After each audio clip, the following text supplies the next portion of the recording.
semana passada, quando o meu nome apareceu na escala de pregação, muitos chegaram ao pastor Glenn e perguntaram: pô, quem que é esse cara aí? Então, eu acho por bem eu começar me apresentando à igreja, tá? O meu nome é Márcio, eu tenho 35 anos, eu sou casado com a Vanessa, nós temos 2 filhos maravilhosos, o Caio e o Davi. Eu amo muito a minha família e eu sou muito grato a Deus, não só por Ele ter me dado a minha família, mas principalmente por Ele fazer parte dela. Vocês não me conhecem, mas talvez a minha mãe vocês conheçam, que ela é mais antiga de casa, é a Leninha que canta no coral. Está toda feliz ali por ver o filho dela pregando aqui na igreja. Eu acho que um dos grandes sonhos da minha vida é ver os meus filhos nascendo de novo. Então eu tenho certeza da alegria da minha mãe ao me ver aqui falando de Cristo para a igreja. Para mim é uma alegria muito grande estar aqui falando da palavra, falando de Jesus para vocês. E eu não tô dizendo isso como uma mera formalidade ou como um protocolo de início de apresentação. Eu nunca iria querer o Senhor, mas ao Senhor aprouve me dar vida. Ele me amou e por isso hoje eu o amo. E um dos maiores prazeres da minha vida é anunciar as virtudes daquele que me amou.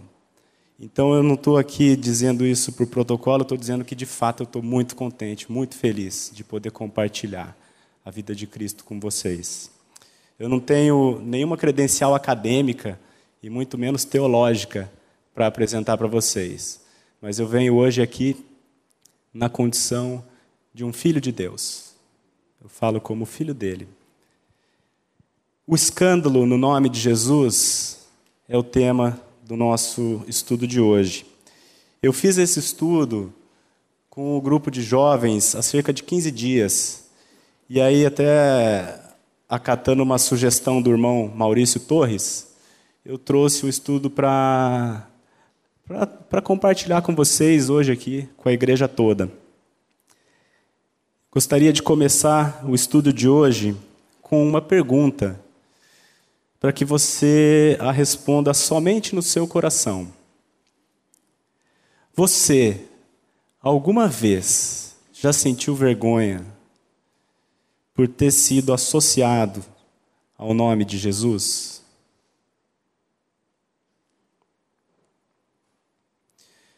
Eu confesso que por muitas vezes, incontáveis vezes, eu senti vergonha desse nome.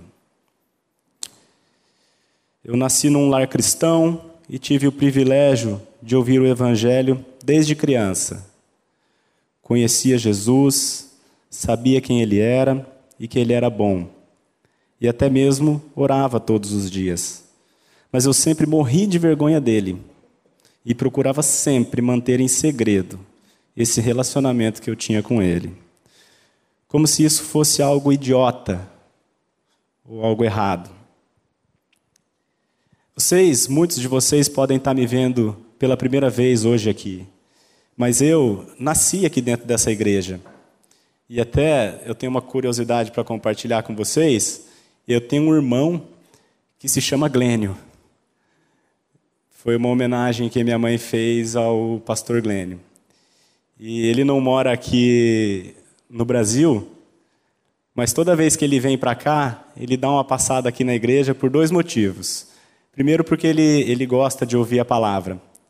E segundo, porque este aqui é o único lugar do planeta onde ele fala o nome dele e as pessoas entendem de primeira. Todo lugar que ele vai, ele fala que chama Glenn, o pessoal...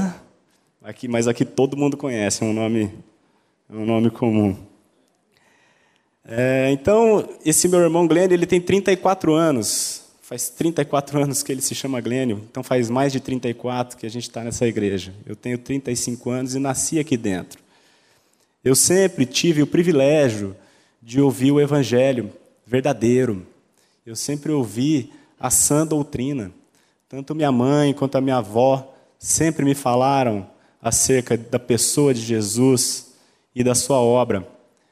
Eu me lembro que, quando eu era muito pequeno, tinha acabado de aprender a falar, a minha mãe já me ensinou uma oração que era assim: Papai do céu, muito obrigado pela minha morte e ressurreição com Cristo. Em nome de Jesus. Amém. Eu, desde criancinha, eu orava dessa forma. E eu me lembro também que a minha avó teve uma ocasião que eu estava com dificuldade para dormir e ela me ensinou uma oração que era assim: Papai do céu, quando me deito, logo pego no sono, porque só Tu, Senhor, me faz repousar em segurança.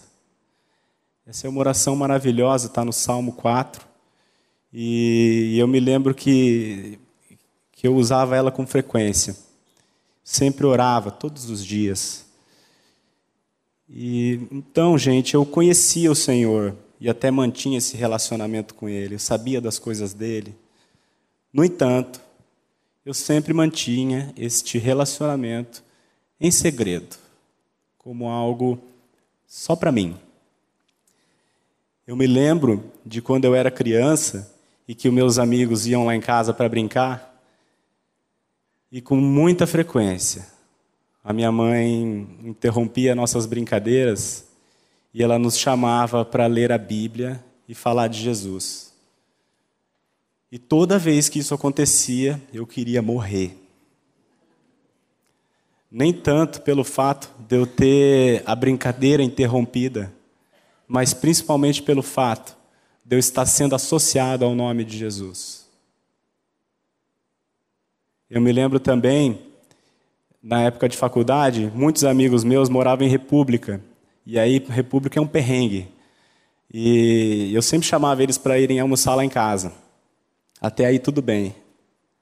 Mas toda vez que a minha mãe resolvia fazer uma oração antes das refeições, eu morria de vergonha deles, pelo fato de eu estar sendo associado à pessoa de Jesus. Depois de adulto, já formado na faculdade, eu comecei a trabalhar e eu comecei a experimentar as dificuldades e os desafios que o mundo profissional nos impõe. E eu também me lembro que toda vez que eu tinha um problema muito grave, muito difícil, uma meta muito complicada, eu sempre me chegava ao Senhor através das minhas orações e entregava para Ele a minha angústia e os meus problemas.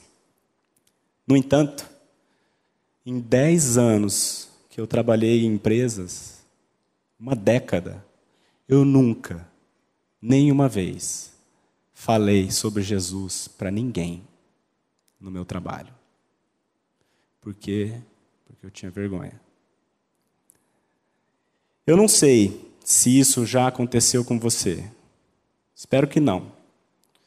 Mas comigo foi bem assim que aconteceu. Eu sabia quem era Jesus, sabia que Ele era bom, conhecia a sua obra e até mantinha esse relacionamento com Ele. Mas, ao mesmo tempo, eu sempre morri de vergonha dele. Diante disso, eu pergunto para a igreja: por que isso é assim? Por que é que o nome de Jesus me causa escândalo? Como parte da resposta, a palavra de Deus diz que, está no boletim ali, gente, os reis da terra se levantam e os príncipes conspiram contra o Senhor e contra o seu ungido. Existem diversas conspirações em curso no mundo, mas sem dúvida, nenhuma delas é maior que a conspiração que existe contra a pessoa de Jesus. O mundo todo conspira contra esse nome. E essa conspiração, além de generalizada, também apresenta muitas faces e formas. Existe a conspiração explícita, que é aquele tipo de conspiração aberta e pública, a exemplo daquela sofrida pelo próprio Senhor e os seus apóstolos. Jesus foi o único homem bom a ter pisado na terra. Ele nunca, jamais pecou. E ele também nunca, jamais fez mal a nenhum outro homem. Entretanto, o mundo conspirou de tal forma contra ele que o mundo o colocou no madeiro para morrer a mais humilhante e dolorosa morte de todos os tempos. Com seus apóstolos também não foi diferente. Todos eles, sem exceção, depois de terem conhecido Jesus, eles passaram a ser aberta e publicamente perseguidos. E eles passaram o resto de suas vidas em meio a cadeias, aflições, açoites e perseguições. E quase que todos eles foram assassinados por amor ao nome de Jesus. Então essa é aquela conspiração explícita, ela é sem pudor, ela é descarada. Temos também a conspiração política, que ocorre quando os detentores do poder estabelecem que falar em o nome de Jesus é algo politicamente incorreto.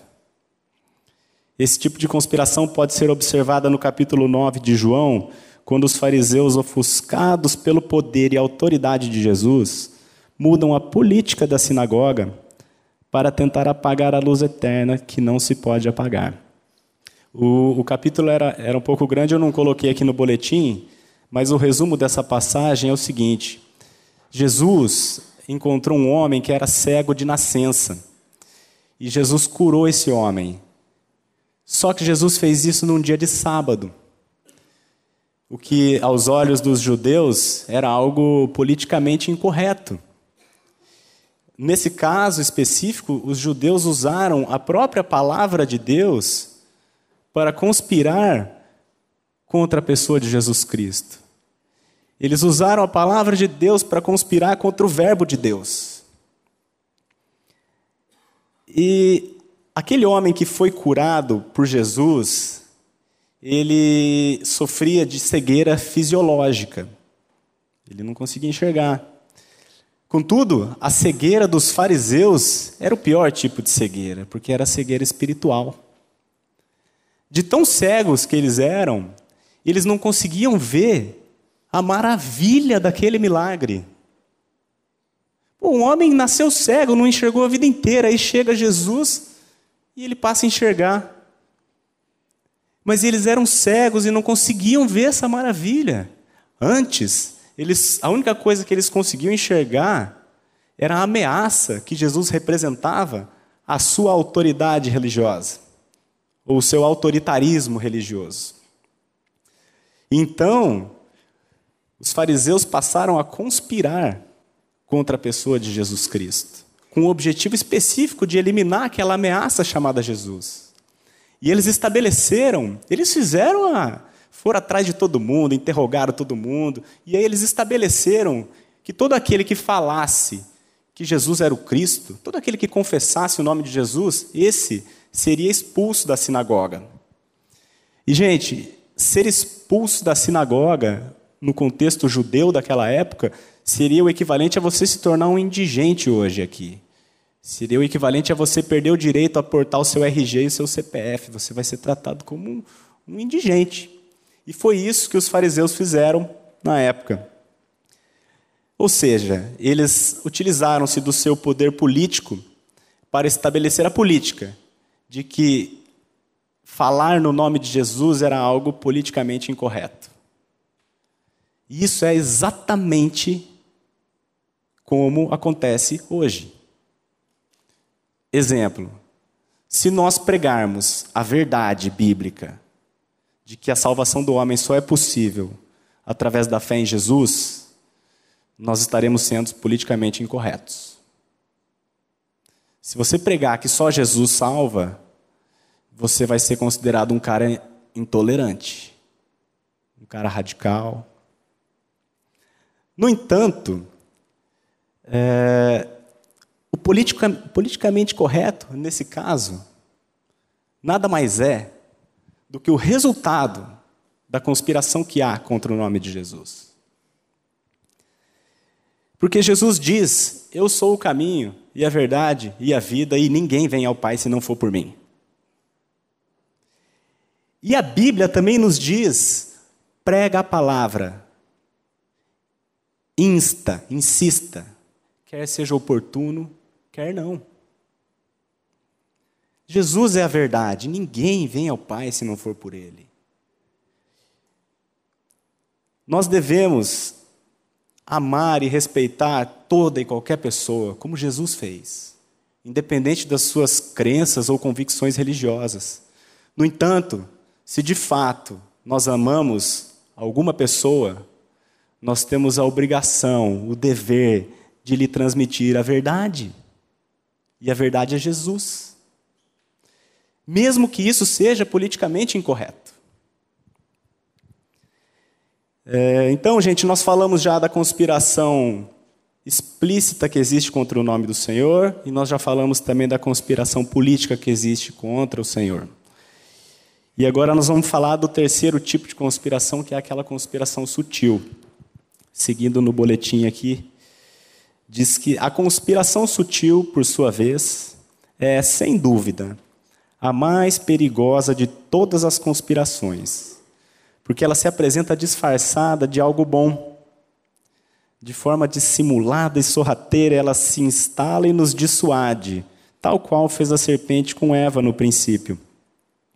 Como exemplo clássico dessa conspiração sutil contra o nome de Jesus, nós temos dois personagens mundialmente conhecidos: o Coelhinho da Páscoa e o Papai Noel. O Coelhinho da Páscoa é um bichinho bonitinho, peludinho, fofinho, mas ele é uma mentira. O Coelhinho da Páscoa é uma fábula que ilude as nossas crianças desde a sua primeira infância. Justamente no momento em que o caráter delas está sendo formado. O Coelhinho da Páscoa é uma mentira que distrai as nossas crianças, tirando os olhos dela da pessoa de Jesus Cristo e colocando nos ovinhos de chocolate. Na semana da Páscoa que teve agora, o meu filho voltou da escola todos os dias, de segunda a sexta, sem exceção, com tarefa de casa sobre o Coelhinho da Páscoa. E em nenhuma vez na escola dele falaram a verdade para ele. O Papai Noel, ele pode ser um bom velhinho, mas ele é uma mentira. Ele é uma fábula que tira os olhos dos nossos filhos da pessoa de Jesus e coloca nos presentes de Natal. Eu nunca vou me esquecer de um episódio que aconteceu comigo em dezembro de 2015. Eu estava dirigindo e aí eu parei na João Cândido com a JK, onde tem uma pizzaria ali. E aí era dezembro, tinha um Papai Noel inflável em cima da pizzaria. E eu me lembro que o meu filho, que não tinha ainda nem 2 anos e, portanto, mal sabia falar, a hora que ele viu o Papai Noel, ele me chamou e falou assim: papai, ó, Natal.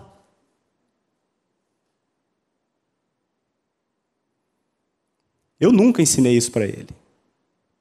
Mas a conspiração do mundo o ensinou. Eu nunca tive problema nenhum com o Papai Noel, com o Coelhinho da Páscoa.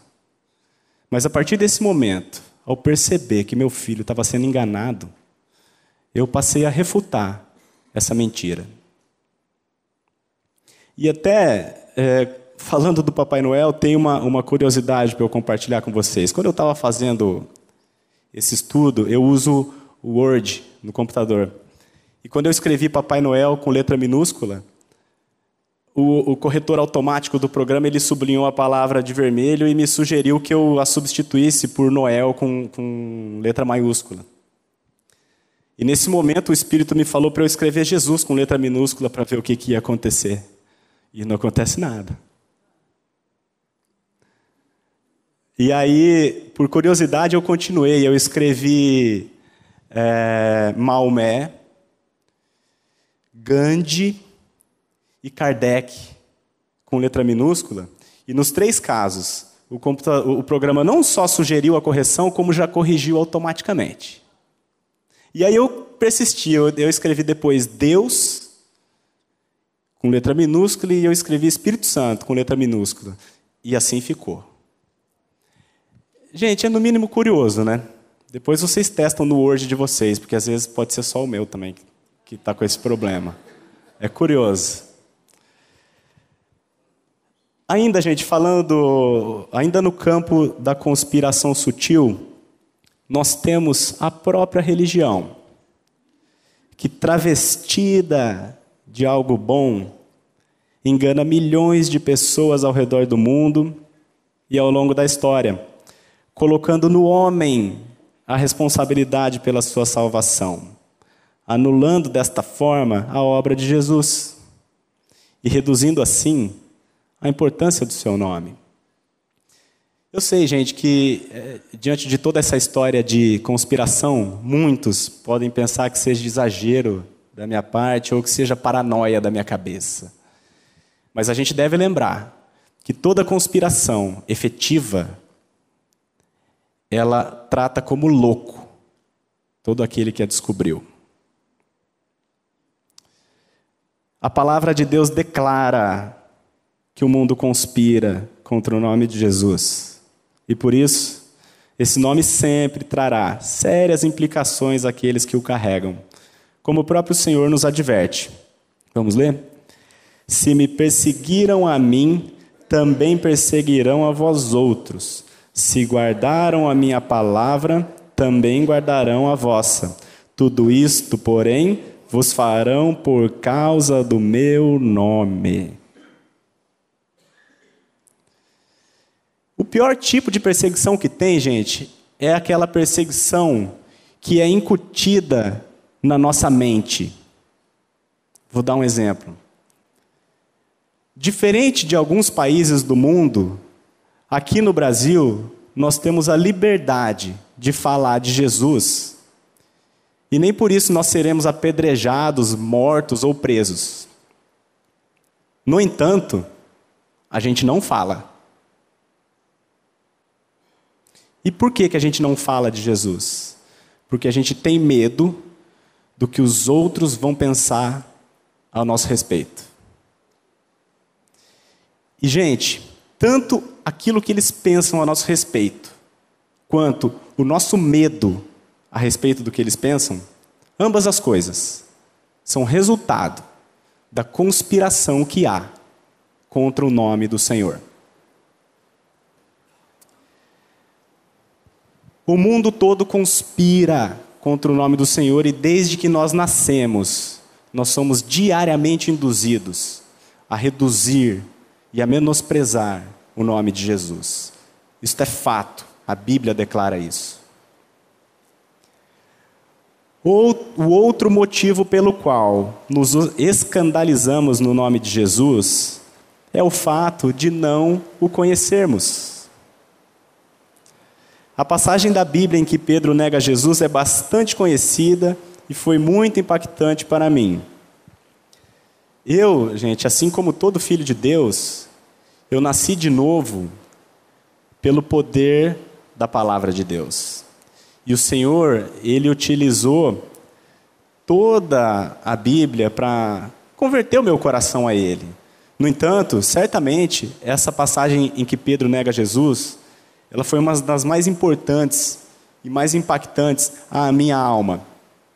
E essa passagem ela é tão relevante que ela está presente em todos os 4 evangelhos, por um motivo muito simples. Negar Jesus é coisa comum. E a palavra de Deus está aqui para nos instruir. Então, tudo que o Senhor repete na palavra muitas vezes, pode ter certeza, é porque o problema é comum e frequente. Apesar de ter convivido com Jesus durante anos, Pedro não o conhecia de fato e por isso o negou diante dos homens, mesmo tendo prometido a Jesus momentos antes que seguiria com ele tanto para a prisão quanto para a morte. Mas é justamente no fracasso de Pedro que nós vemos a palavra de Deus operando em sua vida.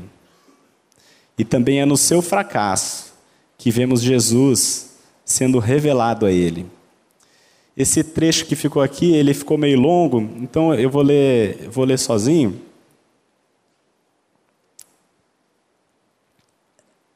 Então, prendendo-o, o levantaram e o introduziram na casa do sumo sacerdote. Pedro seguia de longe.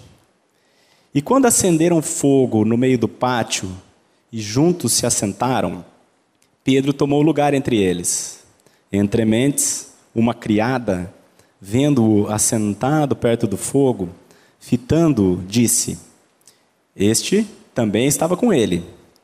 Mas Pedro negava, dizendo: Mulher, não o conheço. Pouco depois, vendo o outro, disse: Também tu és dos tais.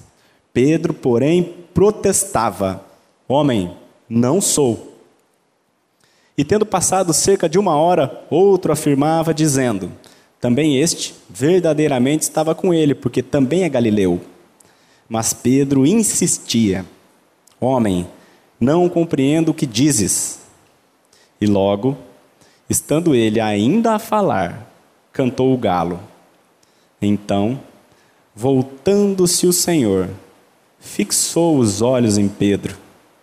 E Pedro se lembrou da palavra do Senhor, como lhe dissera: Hoje, 3 vezes me negarás, antes de cantar o galo. Então, Pedro, saindo dali, chorou amargamente. Essa expressão chorou amargamente trata daquele choro que é decorrente de uma dor intensa no mais profundo da alma. Esse choro de Pedro aconteceu porque naquele momento Pedro percebeu a sua insignificância diante da grandeza de Jesus. Qualquer outro homem no lugar de Jesus, ao ver Pedro fracassando, teria dito: Tá vendo? Não te falei que você ia me negar, seu covarde? Mas Jesus, na sua grandeza, voltou-se para Pedro e, fixando os olhos nele, sem precisar abrir a boca, disse a Pedro tudo o que ele precisava saber. Pedro, eu te amo. E nada do que você fizer ou deixar de fazer vai mudar o meu amor por você.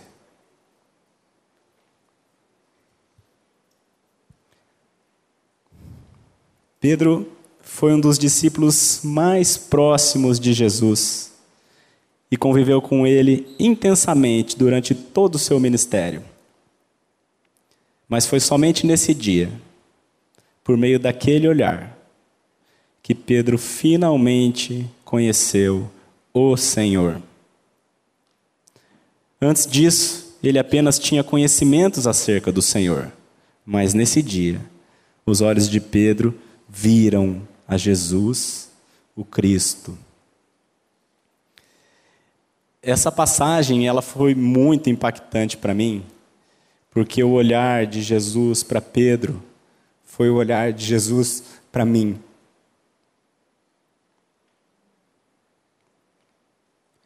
Jesus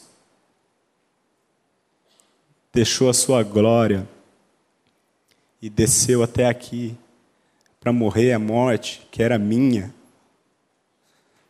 E eu o neguei durante toda a minha vida. E como um louco, eu sentia vergonha do nome dele. E, entretanto, isso jamais mudou o amor dele por mim. E um amor desse tamanho é constrangedor demais para mim.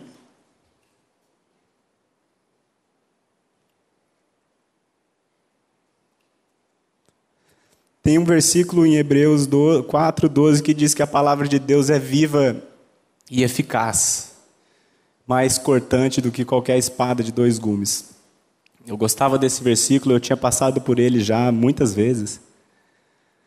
Mas no dia que o Senhor, voltando-se, olhou para Pedro, fixou nele os olhos, o Senhor estava olhando para mim.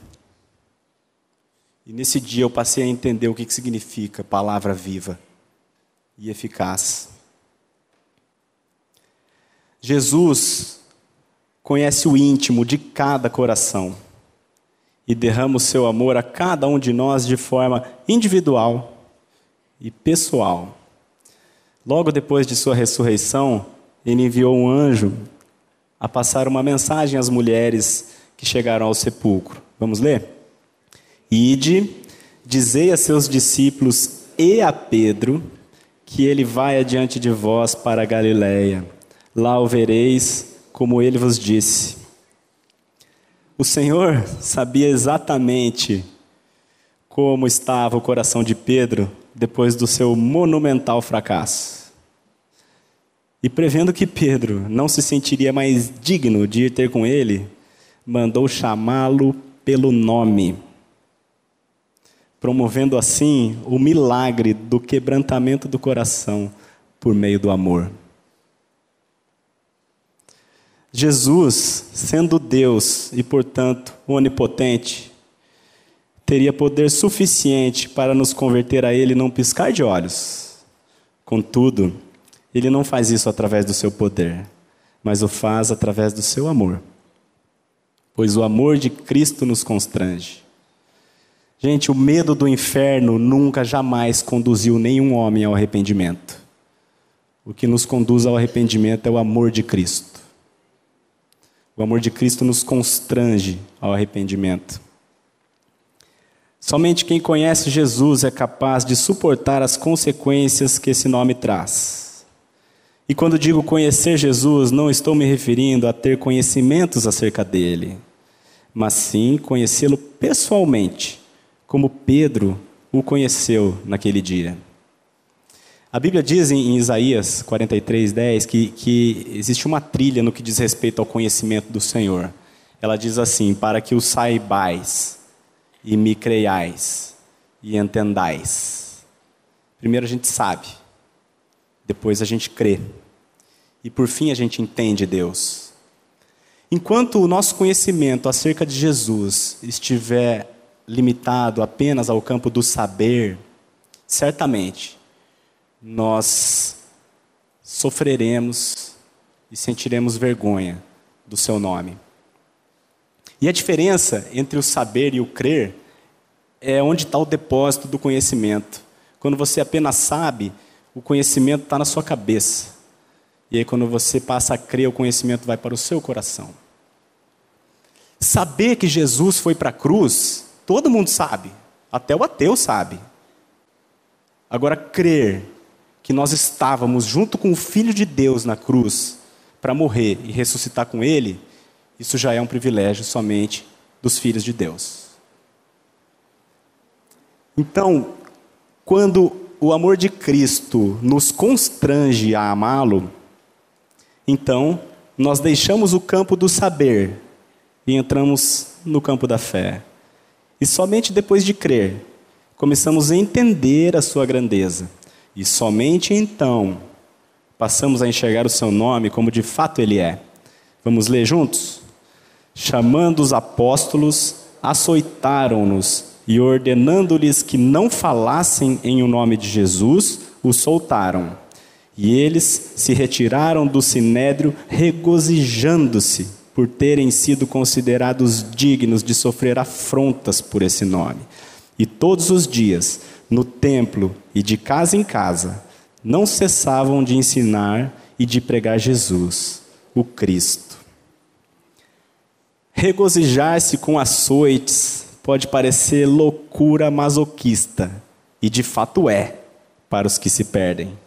Mas para nós, os salvos, é um grande privilégio ser considerado digno de padecer por aquele que deu a vida por nós. Jesus diz, gente, que bem-aventurados sois quando por minha causa vos injuriarem e vos perseguirem e mentindo disserem todo mal contra vós. Regozijai-vos e exultai, porque é grande o vosso galardão. Ditas essas coisas, eu gostaria de voltar àquela pergunta: por que o nome de Jesus nos causa escândalo? A resposta é simples. Porque o mundo conspira contra o Senhor. E pelo fato de não conhecermos o Senhor, sucumbimos às pressões e às conspirações do mundo. Então, conheçamos e prossigamos em conhecer ao Senhor. Como a alva, a sua vinda é certa. E Ele descerá sobre nós como a chuva, como chuva serôdia que rega a terra. Chuva serôdia é aquela que vem quando a terra está bem seca. Quando a terra está precisando e cai uma chuva dessa. E assim será a vinda do Senhor sobre nós. Se porventura, gente, acontece com você hoje aquilo que aconteceu comigo ontem, ou seja, se o seu conhecimento acerca de Jesus está limitado apenas ao campo do saber, e você gostaria de passar para o campo do crer, então o próprio Senhor te diz, vamos ler junto? Pedi e dar-se-vos-á, buscai e achareis, batei e abrir-se-vos-á, pois todo o que pede, recebe, o que busca, encontra, e a quem bate, abrir-se-lhe-á. Qual dentre vós é o pai que, se o filho lhe pedir pão, lhe dará uma pedra? Ou se pedir peixe, lhe dará em lugar uma cobra? Ou se lhe pedir um ovo, lhe dará um escorpião? Ora, se vós que sois maus, sabeis dar boas dádivas aos vossos filhos, quanto mais o Pai Celestial dará o Espírito Santo àqueles que lhe o pedirem? Quem tem ouvidos para ouvir, ouça a voz do Senhor, porque Ele é fiel à sua palavra e não pode negá-la. Buscai, porque é certo que achareis. O Pai Celestial dará o Espírito Santo àqueles que lhe o pedirem, e uma vez cheios do Espírito, passarão a falar com intrepidez, a anunciar com intrepidez as virtudes daquele que nos amou. Por fim, gostaria de encerrar com um texto onde Deus Pai dá a sua própria perspectiva acerca do nome de Jesus. Vamos ler? Tende em vós o mesmo sentimento que houve também em Cristo Jesus, pois Ele, subsistindo em forma de Deus, não julgou como usurpação o ser igual a Deus. Antes, a si mesmo se esvaziou, assumindo a forma de servo, tornando-se em semelhança de homens, e, reconhecido em figura humana, a si mesmo se humilhou, tornando-se obediente até a morte, e morte de cruz, pelo que também Deus o exaltou sobremaneira, e lhe deu o nome que está acima de todo nome, para que ao nome de Jesus se dobre todo o joelho, nos céus, na terra e debaixo da terra, e toda a língua confesse que Jesus Cristo é Senhor, para a glória de Deus Pai. Eu já senti vergonha pelo nome de Jesus, mas pela graça de Deus, as coisas velhas já passaram, e eis que tudo se fez novo. Engrandecido, louvado, enaltecido seja o nome do nosso Senhor, pelos séculos dos séculos. Amém? A Livraria PIB Londrina procura selecionar cuidadosamente seus títulos e autores a fim de oferecer um conteúdo alinhado com o Evangelho de Jesus Cristo. Bíblias, livros de teologia, devocionais, literatura infantil, biografias, comentários bíblicos e muito mais. Dispomos também de um acervo de CDs e DVDs das mais de 5.000 mensagens ministradas na Primeira Igreja Batista em Londrina. Visite a Livraria PIB Londrina e conheça ainda mais.